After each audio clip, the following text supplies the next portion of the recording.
লন্ডনে সব লন্ডভন্ড। মমতা বন্দ্যোপাধ্যায় বলেছিলেন কলকাতাকে লন্ডন বানিয়ে দেব, কিন্তু কখন যে লন্ডনটা এক টুকরো প্রতিবাদী কলকাতা হয়ে উঠলো মমতা বন্দ্যোপাধ্যায় বুঝতে পারলেন না। রাদার লন্ডনটা এক টুকরো প্রতিবাদী বাংলা হয়ে উঠলো মমতা বন্দ্যোপাধ্যায় হয়তো বুঝতে পারলেন না। Everyone's sector. That is, we want a direct flight from Kolkata to London. That also British.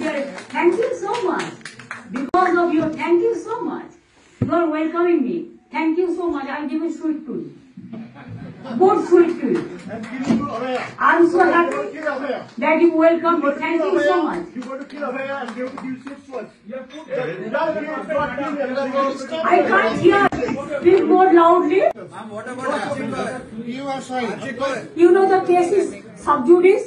দেখুন, আমাদের রাজ্যের মাননীয় মুখ্যমন্ত্রী সবকিছু পছন্দ, ছবি আঁকা পছন্দ, গান গাওয়া পছন্দ, সব পছন্দের, খেলা হবে, মেলা হবে, সব পছন্দ। শুধু একটা জিনিসই আমাদের মাননীয় মুখ্যমন্ত্রীর পছন্দের না, তা হচ্ছে প্রশ্ন। যদিও বা গোটা বিশ্বের ইতিহাস জুড়লে খুঁজলেই পাওয়া যাবে যে কোনো শাসক যারা একটু স্বৈরাচারী হয় তারা কোনো প্রশ্ন শুনতে ভালোবাসেন না, তাকে কেউ প্রশ্ন করুক তিনি এটা চান না। আমাদের দেশে প্রধানমন্ত্রীকেও তাকান, তিনি ডাইরেক্ট ইন্ট্রোডাকশন কখনো যান না, অ্যাভয়েড করেন। আমাদের রাজ্যের মাননীয় মুখ্যমন্ত্রী, তাকে যদি কেউ প্রশ্ন করে, এখন অব্দি যারা যারা প্রশ্ন করেছেন, কামদুনির মৌসুমী কয়াল, টুম্পা কয়াল তাদেরকে মাওবাদী বলেছিলেন, প্রেসিডেন্সি ইউনিভার্সিটি তানিয়া ভরদ্বাজ তাকে মাওবাদী বলেছিলেন, জঙ্গলমহলের শিলাদীপ্ত প্রশ্ন করেছিলেন সারের দাম নিয়ে, তাকে মাওবাদী বলেছিলেন। স্বাভাবিকভাবেই লন্ডনে অক্সফোর্ড ইউনিভার্সিটির আমন্ত্রণ, অন্তত মিডিয়াতে তেমনটাই দেখা গেছিল, অক্সফোর্ড ইউনিভার্সিটির আমন্ত্রণে মমতা বন্দ্যোপাধ্যায় লন্ডনে গেছেন। দেখুন, এখানে একটা কথা বলে রাখা ভালো, অক্সফোর্ড ইউনিভার্সিটির অভ্যন্তরে অনেকগুলি কলেজ রয়েছে, যেমন কলকাতা বিশ্ববিদ্যালয়ের অভ্যন্তরে প্রচুর অনেক কলেজ রয়েছে, যে কোনো কলেজে আমরা পড়াশোনা করেছি। ধরুন, একটা তর্কের খাতিরে যদি বলে নিই, আমার বাড়ি যেখানে, আমার বাড়ি থেকে কাছে যে কলেজ হতে পারে, ধরুন চম্পাহাটি সুশীলকর কলেজ। ধরুন চম্পাহাটি সুশীলকর কলেজে বিদেশের কোনো এক প্রধানমন্ত্রীকে ডেকে যদি এখানে বক্তৃতা দেওয়ার জন্য বলা হয়, তার মানে এটা হয় না যে কলকাতা বিশ্ববিদ্যালয় তাকে আমন্ত্রণ জানিয়েছে বক্তৃতা দেওয়ার জন্য, তার মানে এইটা হয় চম্পাহাটি সুশীলকর কলেজ তাকে আমন্ত্রণ জানিয়েছে বক্তৃতা দেওয়ার জন্য।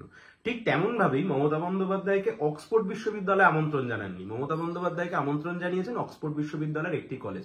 যাই হোক, সেটা আজকের বিষয় না। বিষয় হচ্ছে আরজি কর এবং যাদবপুর বিশ্ববিদ্যালয়ের ঘটনা। মমতা বন্দ্যোপাধ্যায় যখন নিজের ভঙ্গিমাতেই প্রচুর মিথ্যার আশ্রয় নিয়ে একের পর এক বক্তব্য দিচ্ছিলেন, সেই সময়তেই যখন প্রশ্ন উড়ে এলো আরজি কর নিয়ে, প্রশ্ন উড়ে এলো যাদবপুর ইউনিভার্সিটির ঘটনা নিয়ে, মমতা বন্দ্যোপাধ্যায় কোনো ডিফেন্স করতে পারলেন না। মমতা বন্দ্যোপাধ্যায় চিরাচরিত ভঙ্গিমায়, দেখুন এর আগে কলকাতায় একটি প্রোগ্রাম যখন হয়েছিল, তানিয়া ভরদ্বাজ প্রশ্ন করেছিলেন, মমতা বন্দ্যোপাধ্যায় উঠে গটগট করে চলে গেছিলেন। বাইরে কনভয় আছে, উঠে হয়তো নবান্নে চলে গেছিলেন, কিন্তু এখানে উঠে কোথায় যাবেন? হোটেলে হাঁটতে হাঁটতে কোথায় বেরিয়ে যাবে? হিথ্রো বিমানবন্দরে? না, তাহলে ওখানেই দাঁড়িয়ে থাকতে হবে। দাঁড়িয়ে থাকবার জন্য একটি সুন্দর জিনিস মমতা বন্দ্যোপাধ্যায় সাথে করে নিয়ে গিয়েছিলেন, যে জিনিসটি হচ্ছে আপনারা এখন স্ক্রিনে দেখতে পাচ্ছেন। মমতা বন্দ্যোপাধ্যায়কে যেই প্রশ্ন করা হলো, মমতা বন্দ্যোপাধ্যায় সঙ্গে সঙ্গে একটি নিজের পুরনো ছবি দেখিয়ে দিল, যেখানে মমতা বন্দ্যোপাধ্যায়ের মাথায় ব্যান্ডেজ দেখা যাচ্ছে, হাতে ব্যান্ডেজ দেখা যাচ্ছে। এখন প্রশ্ন হচ্ছে এখানেই, অনেকে প্রশ্ন করতে পারেন যে লন্ডনে যারা এই প্রশ্ন করেছেন তারা হচ্ছেন আসলে এসএফআই, বামপন্থীরা, এসএফআই ইউকে ইউনিট। এখন অনেকে বলতেই পারেন, মুখ্যমন্ত্রীকে যেভাবে প্রশ্ন করা হলো তাতে বাংলার অপমান করা হলো, বাংলাকে অপদস্থ করা হলো। এখন এই প্রশ্নের উত্তর দিতে হবে, তাহলে মমতা বন্দ্যোপাধ্যায় এই ছবিটা সাথে করে কিসের জন্য নিয়ে গিয়েছিলেন? এই ছবিটা দেখে মমতা বন্দ্যোপাধ্যায় কি বোঝাতে চাইছিলেন? এই ছবিটা দেখে মমতা বন্দ্যোপাধ্যায় বোঝাতে চাইছেন বাংলার রাজনীতি কত খারাপ, বাংলার রাজনীতিতে কি পরিমাণ আক্রমণ ওনাকে সহ্য করতে হয়েছে, তাহলে সেটাও বাংলার জন্য অপমানজনকই হতো। অদ্ভুত বিষয় না? মমতা বন্দ্যোপাধ্যায় বক্তৃতা দিতে গেলে মমতা বন্দ্যোপাধ্যায়কে সম্মান দেবে বলে মমতা বন্দ্যোপাধ্যায়কে আমন্ত্রণ জানালেন, আর মমতা বন্দ্যোপাধ্যায় নিজের এই ছবি নিয়ে চলে গেলেন। ওই স্যান্ডউইচকে অনশন করার ছবিটাও হয়তো নিয়ে যেতে পারতেন। কিন্তু প্রশ্ন হচ্ছে অন্য জায়গাতে। মমতা বন্দ্যোপাধ্যায়কে যখন প্রশ্ন করা হলো আরজি কর ইস্যু নিয়ে, মমতা বন্দ্যোপাধ্যায় খুব সুন্দরভাবে বললেন, রাজ্যের মুখ্যমন্ত্রী, যে এটা একটা সাবজুডিস ম্যাটার, এখানে সেন্ট্রাল গভর্নমেন্টের ইনভলভমেন্ট রয়েছে, আমি এই নিয়ে কোনো মতামত দিতে পারবো না। একই মাননীয় মুখ্যমন্ত্রী পার্ক স্ট্রিট ঘটনার সময়তে ধর্ষণের পরে সেটাও ছিল সাবজুডিস ম্যাটার। মমতা বন্দ্যোপাধ্যায় 1 মিনিটের মধ্যে বলে দিয়েছিলেন ওটা একটি সাজানো ঘটনা। মনে পড়ে আমাদের নদিয়া জেলার হাঁসখালি, বাচ্চা একটি মেয়েকে ধর্ষণ করে খুন করে পুড়িয়ে দেয়া হয়েছিল, সাবজুডিস ঘটনা।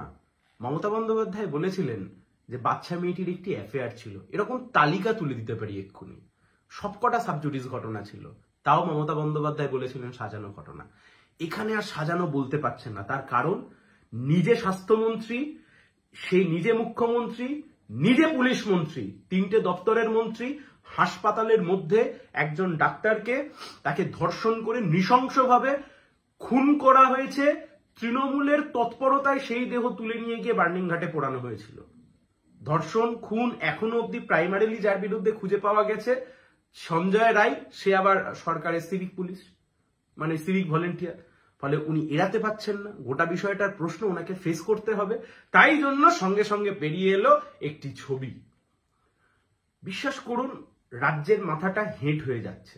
উনি আমাদেরও মুখ্যমন্ত্রী, উনি একা তৃণমূলের মুখ্যমন্ত্রী নন, উনি রাজ্যের মুখ্যমন্ত্রী, রাজ্যের 10 কোটি মানুষের মুখ্যমন্ত্রী, আমার মুখ্যমন্ত্রী, আমাদের সবার মুখ্যমন্ত্রী। আমরা যারা তৃণমূলকে দুচক্ষে দেখতে পারি না, আমাদেরও মুখ্যমন্ত্রী। কিন্তু মুখ্যমন্ত্রীর এহেন আচরণ, গোটা বিশ্বের মানুষ আরজি করের ঘটনা জেনেছেন। উনি এই ছবি দেখিয়ে কত কি ঢাকবেন। গোটা বিশ্বের মানুষ আরজি করের ঘটনা জেনেছেন, গোটা দেশের মানুষ আরজি করের ঘটনা জেনেছেন। সেখানে যখন প্রশ্ন করা হচ্ছে, মমতা বন্দ্যোপাধ্যায় ছবি দেখিয়ে ডিফেন্স করতে চাইছেন, তৃণমূল দেখাতে চাইছে অডিয়েন্স থেকে খুব হই হট্টগোল করা হয়েছে। মমতা বন্দ্যোপাধ্যায়কে প্রশ্ন করায় অডিয়েন্স খুব রেগে গেছে। ভালো করে দেখুন অডিয়েন্সে কে, দেখবেন কুণাল ঘোষ। আসলে গোটাটাই মানে নিজের নাটক, নিজেই হাউসফুল দেখানোর জন্য নিজেরই কিছু লোকজন নিয়ে গিয়ে আমরা সেটা প্রচার করছি। এবং অদ্ভুত ভাবে, মানে আমরা তো প্রথমে ভাবছিলাম যেভাবে হাইপ তৈরি করা হচ্ছে মুখ্যমন্ত্রী সেমিনার, যে কোনো কলেজের একটা সেমিনার রুমে এই একটা সেমিনারের আয়োজন করা হয়েছে। তার আগে কিছু শিল্পপতি নিয়ে, যে পশ্চিমবাংলায় শিল্প টিল্প ইত্যাদি ইত্যাদি নিয়ে প্রতি বছর যেমন যা চলে সেগুলোকে মানে স্পষ্টত দেখানোর চেষ্টা করা হয়েছে, কিন্তু তা আখের শূন্য। তার কারণ ওই একই শিল্পপতিদের সাথে এর আগেও বৈঠক হয়েছে, ওই একই শিল্পপতিদের আশ্বাস, এবং সেই আশ্বাস যে আসলে ভাড়েমা ভবানী, তা বাংলার মানুষ এতদিনে বুঝে গেছেন। কিন্তু প্রশ্ন হচ্ছে খুব সোজা, প্রশ্ন হচ্ছে মমতা বন্দ্যোপাধ্যায়কে প্রশ্ন এবং রাজ্যের মুখ্যমন্ত্রী প্রশাসককে যখন প্রশ্ন করা হলো, রাজ্যের মুখ্যমন্ত্রী প্রশাসক সেই প্রশ্নের উত্তর না দিতে পেরে আবল তাবল কথা বললেন বাংলায় আসুন, সেখানে সে রাজনৈতিক লড়াই লড়ুন। প্রশ্নের উত্তর দিতে হবে, খুব স্পষ্টভাবে উত্তর দিতে হবে। রাজনৈতিক লড়াই যদি বাংলাতেই হবে, তো আপনি ছবি নিয়ে কিসের জন্য গিয়েছিলেন?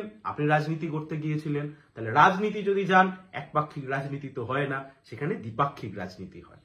এবং যারা মমতা বন্দ্যোপাধ্যায়কে প্রশ্ন করেছেন তাদেরকে আমি অভিনন্দন জানাচ্ছি। তার কারণ এই প্রশ্ন করার কাজ হচ্ছে বিরোধী দলনেতার। এই প্রশ্ন করার কাজ যারা বিধানসভার অভ্যন্তরে বিরোধী দলনেতা বা বিরোধী দল আছে। এখন পশ্চিমবাংলার বিরোধী দল ধর্ম করে করতে করতে ব্যস্ত। পশ্চিমবাংলার বিরোধী দলনেতা কাজ কম করেন, নাটক বেশি করেন। বিরোধী দলনেতা বিধানসভার ভেতরে কম থাকেন, বাইরে বেশি থাকেন। গোটা বাজেট সেশনে আরজি কর নিয়ে আলোচনায় উনি ঢুকলেন না, শিক্ষা স্বাস্থ্য আলোচনায় উনি ঢুকলেন না। ওনার দলের বিধায়কই পরে গিয়ে বলেছেন যেটা অনুচিত হয়েছে। তাই জন্য যারা প্রশ্ন করেছেন তাদের সবাইকে কুর্নিশ জানাচ্ছি। বিশ্বের যে কোনো দরবারে, বিশ্বের যে কোনো জায়গায় শাসককে প্রশ্ন করাটা একটা মৌলিক কর্তব্য। সেই কর্তব্য হয়তো কিছু সাংবাদিক বন্ধুও ভুলে গেছেন, কিন্তু যারা এখনো ভোলেননি তাদের জন্য অভিনন্দন। সবাই ভালো থাকবেন।